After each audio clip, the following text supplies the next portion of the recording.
Tamaraeme Opaete, hoy vamos a aprender algunas vocales del Achenguetu, el alfabeto guaraní, y lo vamos a hacer junto a Aimi y Ara. Salude, Ara.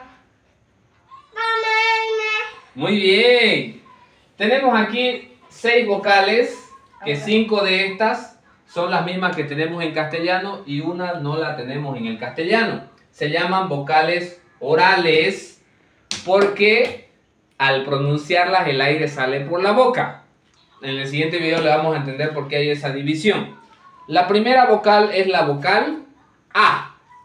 Y tenemos la palabra Ara. ¿Qué significa Ara? Cielo. Y ella se llama Ara. ¿Qué significa? Cielo.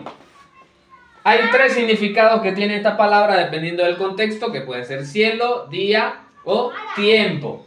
También tenemos la palabra N con la vocal E. ¿Qué significa N en guaraní? Escarabajo. Muy bien. ¿Y qué significa INI con I? Hamaca. Hamaca, ya estaba confundiendo. Ok. Aquí tenemos la vocal O y solamente la vocal es una palabra. ¿Qué significa O? Casa. Casa. Muy bien. Y tenemos con la vocal U, Uru. ¿Qué significa Uru? Significa gallina.